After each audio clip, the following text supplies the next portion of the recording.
കാഞ്ഞിരമറ്റം മാരിൽക്കലുങ്ക് പാലത്തിന്റെ അപ്രോച്ച് റോഡുകളുടെ നിർമ്മാണം പൂർത്തിയാക്കണമെന്നാവശ്യപ്പെട്ട് ട്രാക്ക് ആഭിമുഖ്യത്തിൽ തൊടുപുഴയിൽ സായാഹ്ന ധർണ നടത്തും. 23-ന് വൈകിട്ട് 4 മുതൽ പാലത്തിന്റെ ഇടുക്കി റോഡിൽ നിന്നുള്ള പ്രവേശന കവാടത്തിലാണ് ധർണ.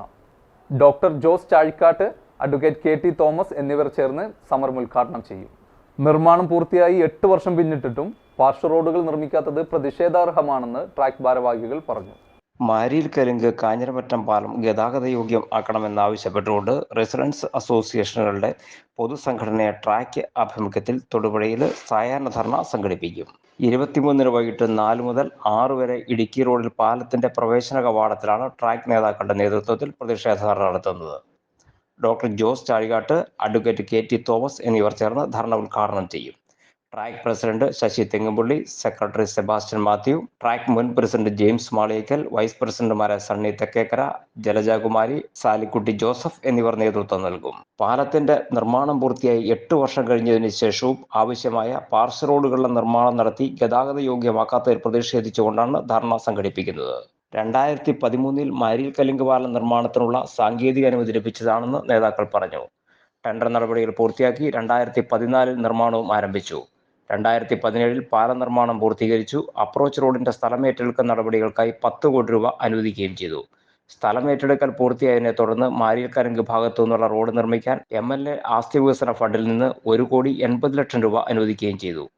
പണികൾ ആരംഭിച്ചുവെങ്കിലും സമയബന്ധിതമായി പുരോഗതി കാണുന്നില്ലെന്ന് ട്രാക്ക് ഭാരവാഹികൾ പറഞ്ഞു. പാലം നിർമ്മാണത്തിന് 5,30,00,000 രൂപയുടെ ഭരണാനുമതിയാണ് ലഭിച്ചിട്ടുള്ളത്.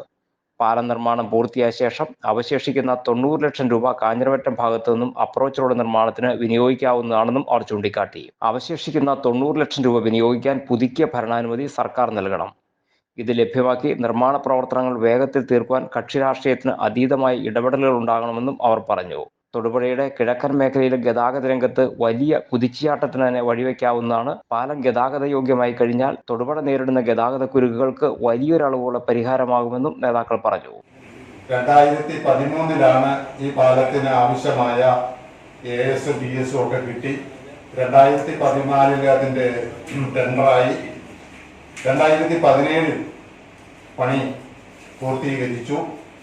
നാളിതുവരെയായി ഏതാണ്ട് 8-ാം വർഷത്തിലേക്ക് കിടക്കുമ്പോൾ നാളിതുവരെയായും അതിന്റെ അപ്രോച്ച് റോഡുകളൊന്നും തീർന്നിട്ടില്ല. ഒരു വശത്ത് മാരിൽക്കലുങ്ക് മുതൽ പാലം വരെയുള്ള അപ്രോച്ച് റോഡിന്റെ പണി നടന്നുകൊണ്ടിരിക്കുന്നു. പാലം മുതൽ കാഞ്ഞിരമറ്റം റോഡിലേക്കുള്ള പാലത്തിന് ഒരു പണിയും അവിടെ ഏതാണ്ട് ഒരു 10-20 അടിയോളം ഉള്ള ഒരു കട്ടിങ് നിൽക്കുകയാണ്. അവിടെ ആ റോഡിന് ഒരു പണിയും നടന്നിട്ടില്ല. വാർത്താ സമ്മേളനത്തിൽ track president Sasi Thengumpally, secretary Sebastian Mathew, മുൻ president James Maliyekkal, vice president Sunny Thekkekkara, treasurer Salikutty Jose എന്നിവർ പങ്കെടുത്തു. എന്റെ കാഴ്ചയ്ക്ക് ചില ബുദ്ധിമുട്ടുകൾ അനുഭവപ്പെടാൻ തുടങ്ങിയത് ഈയിടെയാ. ആദ്യം ടെൻഷനായി. മകളാ പറഞ്ഞത് അഹല്യയിൽ പോകാൻ. അഹല്യയ്ക്ക് 30 വർഷത്തെ പാരമ്പര്യവും വിശ്വസ്തതയുമുണ്ട്.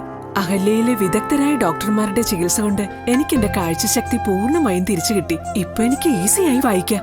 നേത്ര സംരക്ഷണത്തിന് നമ്മുടെ Ahalya. Ahalya foundation eye hospital, കേരളത്തിൽ എല്ലായിടത്തും.